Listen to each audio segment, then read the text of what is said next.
Bonjour et bienvenue sur la mécanique universelle.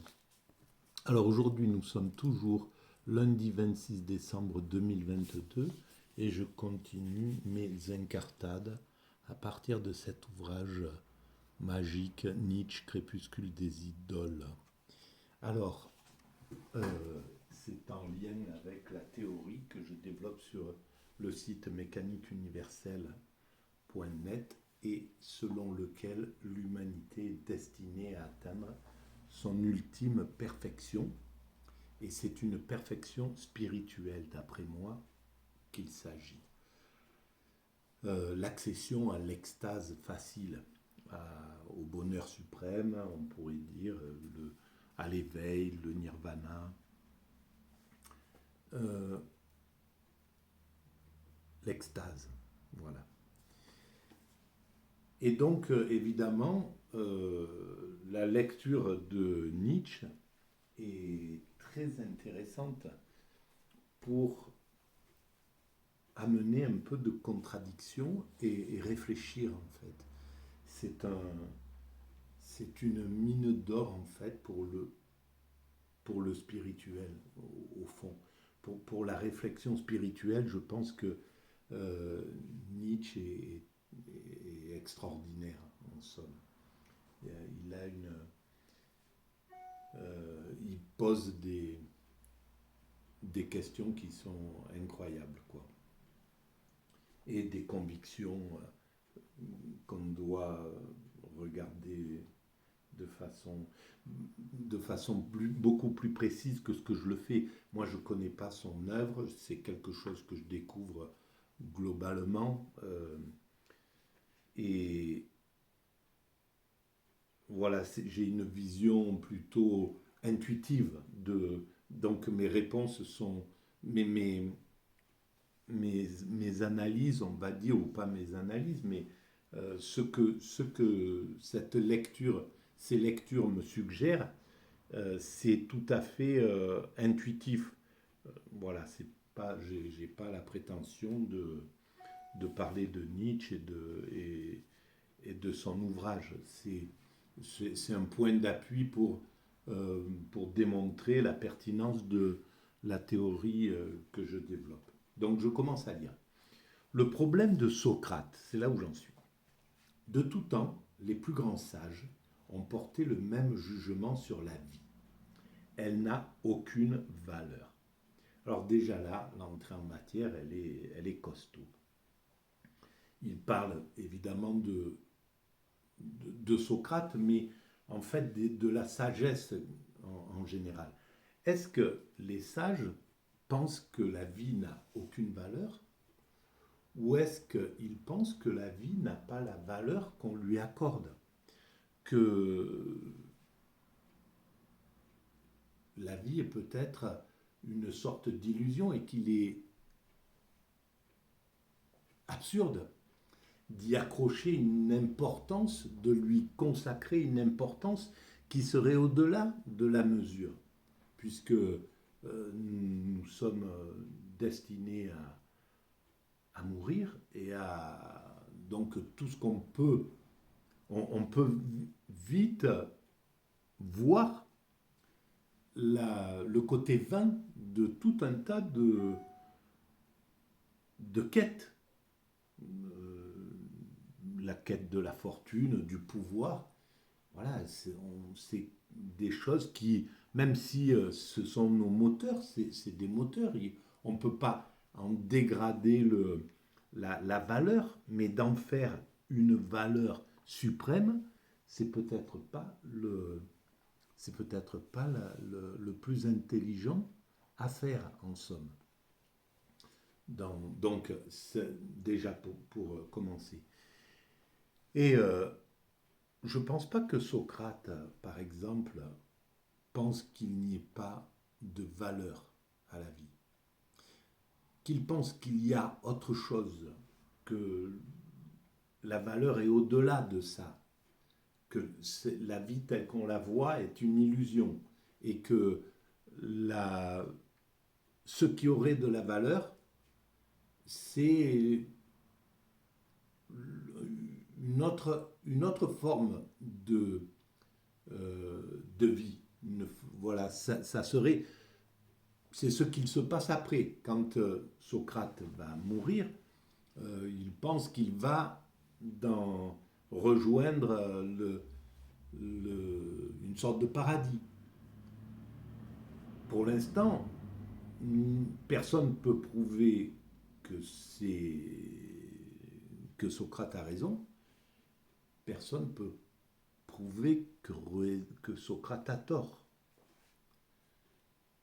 Et il n'empêche que Socrate a vécu, en tant que sage, a vécu son existence pleinement, en étant pleinement conscient de ce qu'il faisait, en ayant une soif de vie tout à fait normale. Il n'est pas dans quelque chose qui refuse la vie, qui amènerait, elle n'a aucune valeur. Ça ne veut pas dire, il ne veut pas dire que la vie n'a pas de sens. Elle n'a aucune valeur, c'est autre chose que la vie n'a pas de sens.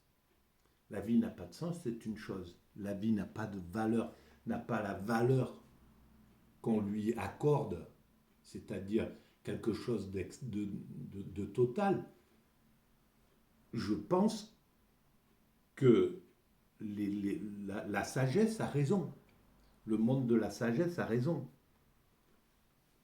Et d'ailleurs, une vie ordinaire n'a de sens que à travers l'humanité, que de ce qu'elle fait pour l'ensemble de l'humanité. Tout ce que nous faisons dans cette existence, nous le faisons pour l'humanité. Je le démontre dans de nombreuses vidéos précédentes. Toute notre activité n'a de sens que pour l'humanité. Elle n'a pas de sens pour nous. On fait notre existence, on y prend du plaisir, plus ou moins, etc. On peut la remplir d'une façon telle que la société le montre, c'est-à-dire, voilà, on peut dire, il y a certaines personnes ont des vies totalement bien remplies, plusieurs vies, etc., etc. Est-ce que ça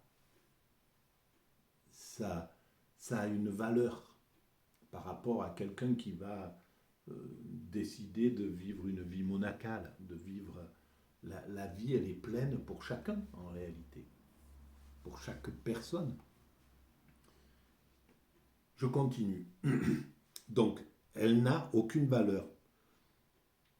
D'après Nietzsche, pour les grands sages, la vie n'aurait aucune valeur. Partout et toujours, ce qu'ils en disent a le même accent, un accent de doute, de mélancolie, de lassitude de vivre, de résistance à la vie. Et là, je ne suis pas d'accord, je pense qu'il a une vision totalement erronée de ce qu'est la sagesse. La vie de Bouddha devait être extrêmement riche, féconde de rencontres, de connaissances, et même une fois qu'il a atteint cet état de sagesse, par exemple.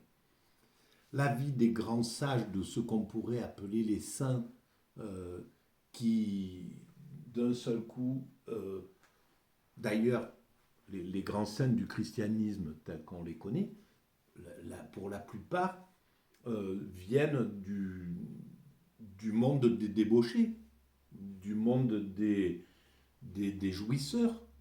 On le voit chez saint François d'Assise, chez saint Augustin, etc.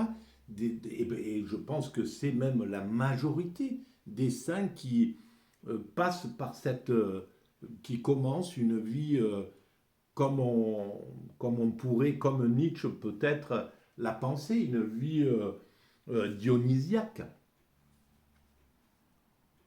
Et donc, ils ont l'expérience de cette vie dionysiaque et puis ils vont tomber dans la vie monacale ou dans la vie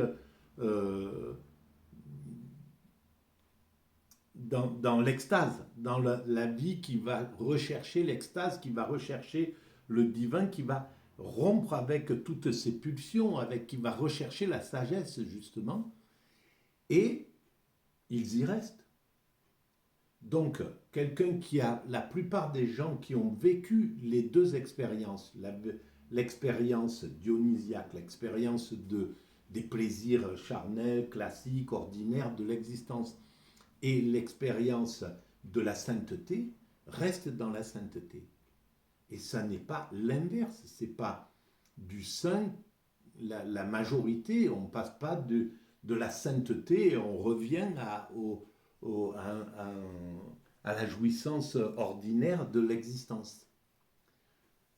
Donc ça veut dire que quand on a le choix pour celui qui fait les deux expériences, il va rester dans l'expérience de la sainteté. Donc ça parle quand même. Et je pense que le problème de Nietzsche, c'est de ne pas avoir expérimenté les deux états pour pouvoir en parler de façon plus juste, on va dire. Donc, je continue. Socrate lui-même a dit, au moment de mourir, « La vie n'est qu'une longue maladie. Je dois un coq à Asclépios, le sauveur. » Alors, est-ce qu'il a dit « La vie n'est qu'une longue maladie » je n'en sais rien, mais ce terme ne veut pas dire que la vie n'a pas de valeur. Qu'elle soit une longue maladie, une longue agonie ou une longue avancée vers sa finalité, on pourrait le dire comme ça, on pourrait le voir comme une longue maladie vers la finalité de cette maladie. Mais encore une fois, Socrate montre par sa vie qu'il a aimé la vie dans tous les sens du terme. Il l'a accompli dans tous les sens du terme. Il s'est marié, il a eu des enfants, il a vécu une vie ordinaire de ce côté-là, il a vécu une vie de plaisir, puisqu'on le considérait un peu comme quelqu'un qui aimait la vie ordinaire. Une vie intellectuelle, il a travaillé un peu tout. Il a vécu pleinement une vie, il a accompli, il est parti à la guerre, il a expérimenté la guerre plusieurs fois, le courage à travers la guerre, et le courage de mourir, de choisir la mort. Quand il avait le choix de la fuite et le choix d'accepter la sentence qui le condamnait à mort, même si elle était injuste, cette sentence. Donc je continue. Socrate lui-même en avait assez. Mais est-ce qu'il en avait assez? De quoi avait-il assez? Est-ce qu'à 70 ans, bien sûr que peut-être qu'il en avait assez, c'est possible. Peut-être qu'à la fin de son existence, il a dit, c'est bon, j'ai assez vécu, je peux accepter de partir, de sortir par la plus grande porte qui puisse exister pour un être humain, parce que c'est la plus grande porte pour un être humain, celle qu'il a empruntée, qui est même quasiment, elle est au-dessus de tout ce qu'on peut imaginer comme héroïsme, comme courage.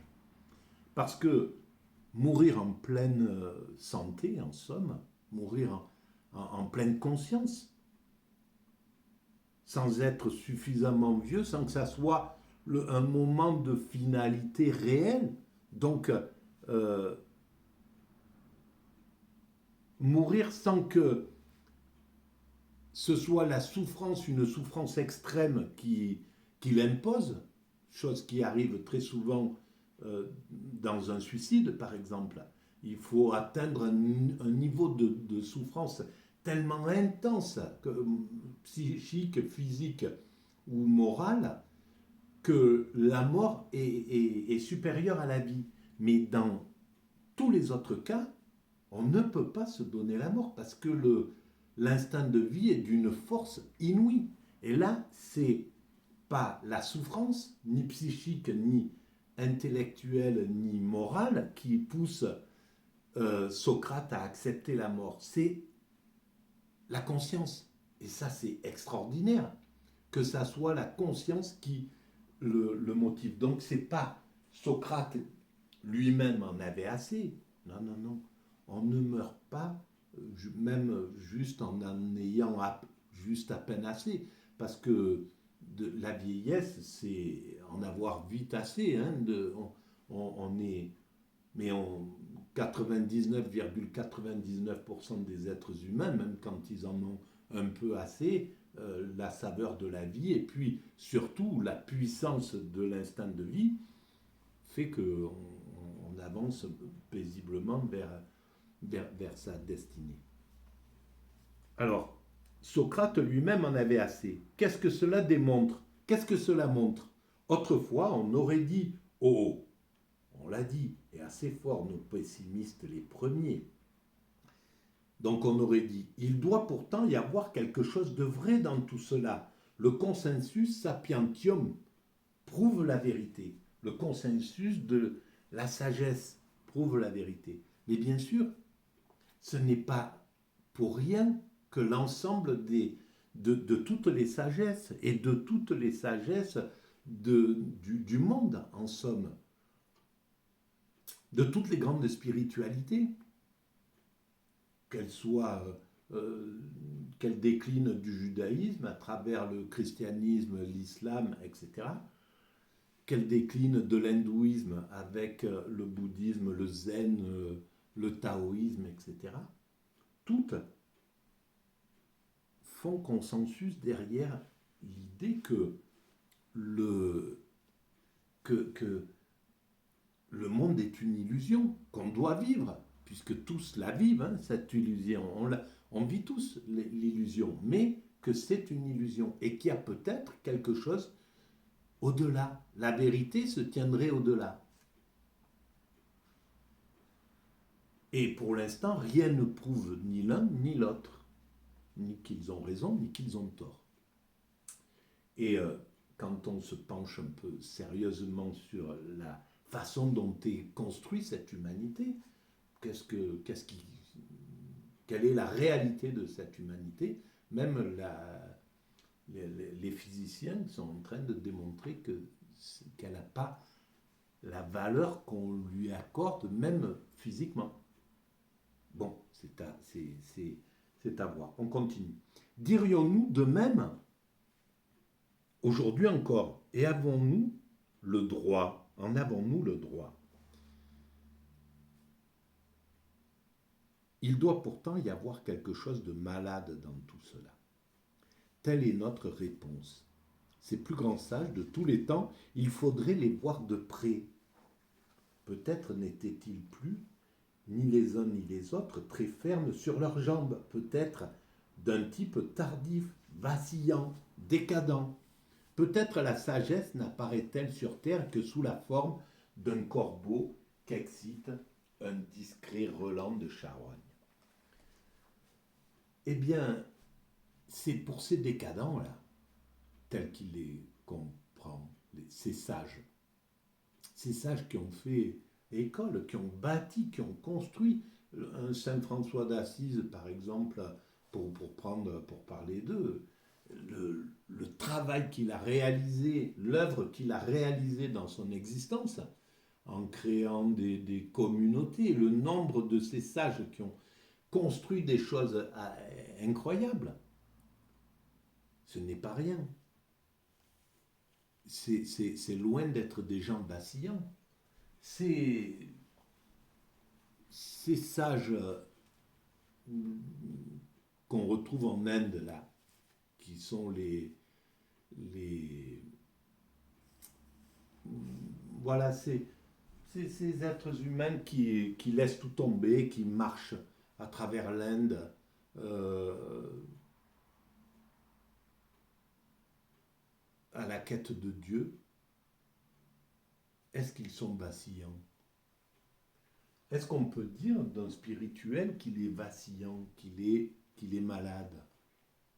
Ou est-ce qu'on peut au contraire penser qu'il est en très très grande santé, qu'il a fait un choix qu'on peut contester bien sûr.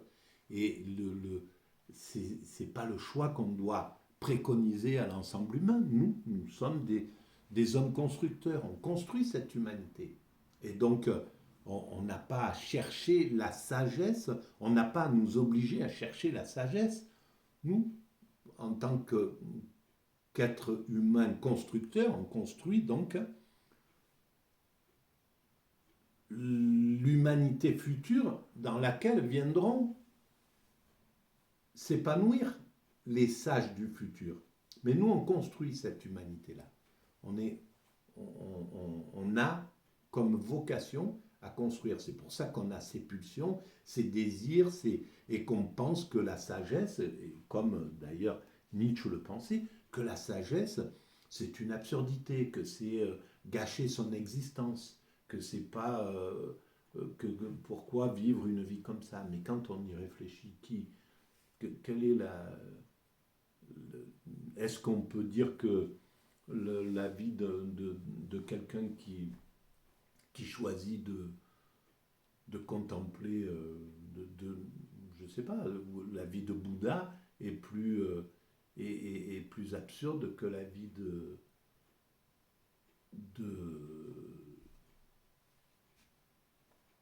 de Bill Gates. La vie d'un mendiant serait plus absurde que celle d'un milliardaire. Qu'est-ce qu'il va faire? Qu'est-ce qui peut donner une échelle de valeur entre les êtres humains? Alors, nous, en tant qu'êtres humains constructeurs, puisque on construit cette humanité, évidemment. On est là pour construire l'humanité. C'est pour ça qu'on a ces pulsions, qu'on a ces désirs, qu'on a cette envie de vivre une vie, comme on pourrait dire, ordinaire, et qu'on n'a pas d'attrait globalement, à part quelques éclaireurs comme ça, les gens qui rentrent dans la spiritualité, qui sont ces chercheurs de Dieu, on pourrait dire. Ils sont bien particuliers. C'est quelque chose les a amenés vers cette vocation, comme voilà, comme on est amené vers la vocation d'écrire de la philosophie, comme on est amené vers la vocation d'être charpentier, comme on est amené vers la vocation de... Voilà, toutes les vocations sont... On est attiré vers quelque chose. Et donc ces spirituels sont attirés vers cette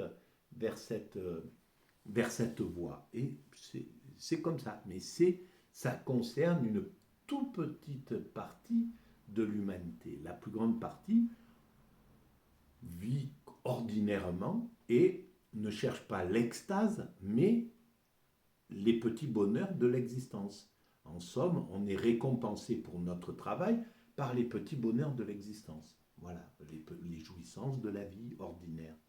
Et ça, c'est ce qu'on doit chercher ordinairement. Voilà. Dans la vie ordinaire, on doit chercher à se récompenser avec les plaisirs ordinaires de l'existence. C'est tout à fait légitime. Voilà.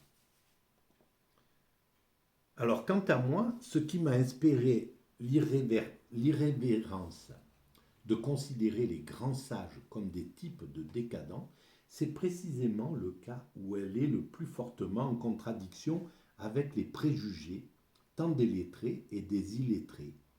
J'ai su déceler en Socrate et Platon des symptômes de dégénérescence, des instruments de la débâcle de l'hellénisme, des pseudo-hélènes, des anti-hélènes. Alors qu'est-ce que c'est bien sûr, peut-être que, justement, Socrate, Platon, à sa suite, ont fait une rupture avec, justement, les Hélènes, avec l'hellénisme. Si l'hellénisme, pour lui, si pour Nietzsche, l'hellénisme, c'est le dionysiaque, c'est-à-dire le sensitif, le fougueux, l'intuitif, mais voilà, quelque chose qui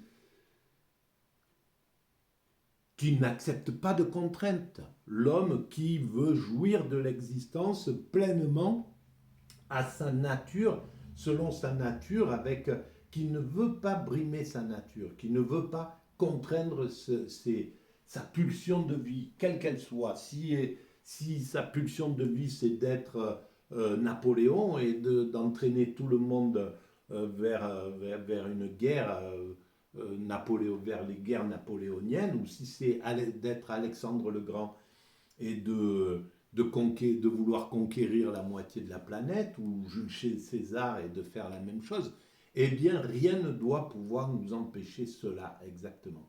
Si notre vie c'est d'être vraiment dans une débauche dionysiaque, rien ne nous empêche de le faire. Voilà ce que préconise, s'il pense que c'était ça l'hellénisme antique, et que Socrate a voulu bloquer ce genre de choses pour amener l'humanité vers l'apollinien, c'est-à-dire vers la sagesse, vers la contrainte de ses pulsions, vers le fait de dominer ses pulsions, de les empêcher d'aller vers cette débauche de vie, cette extravagance, on pourrait dire, de vie. Eh bien oui, bien sûr que c'est ce qu'a fait Socrate, mais c'est ce qu'a fait aussi à la même époque à peu près le bouddhisme. C'est moins 500 avant Jésus-Christ, ça vient dans cette grande période, il y a la contestation de quelque chose qui commence sur toute la planète, plus ou moins, avec le judaïsme amène ces mêmes contraintes d'apprendre à se maîtriser, d'apprendre la maîtrise de soi. Très certainement en Inde, c'est la même chose, en Chine, etc. Donc il y a quelque chose le monde d'un seul coup doit commencer à apprendre à maîtriser ses pulsions pour qu'elles ne dérangent pas, en somme, autrui, qu'elle n'utilise pas autrui comme quelque chose de ravageur. C'est pas pour ça que ça a réussi à l'imposer totalement, puisque des guerres, des violences, des instincts de domination ont continué à se projeter. Mais c'était déjà le travail que l'humanité devait entreprendre. Alors oui, c'est clair que ça a enlevé certainement du dionysiaque à l'humanité. Et là, par contre, je pense que Nietzsche connaissait bien mieux que quiconque ce qu'il parle, ce qu'il pense de l'hellénisme, comment l'hellénisme se comportait, de quoi était fait l'hellénisme. Est-ce que c'était simplement la joie cette joie de vivre, et évidemment, peut-être que brimer ses pulsions en amenant la morale, peut-être qu'une forme de joie a dû être contrainte. Et à la place de cette joie, c'est peut-être le bonheur qui monte à travers la contrainte de la morale. Ça serait à voir et à réfléchir. On va arrêter là pour cette vidéo, dont je ne suis pas content du tout, parce que je suis mal oxygéné et ça fait que j'arrive pas à me concentrer correctement pour réfléchir de façon plus lucide. Mais bon, voilà, il y a peut-être des choses intéressantes à garder de ces quelques paroles éparses. À très bientôt, merci.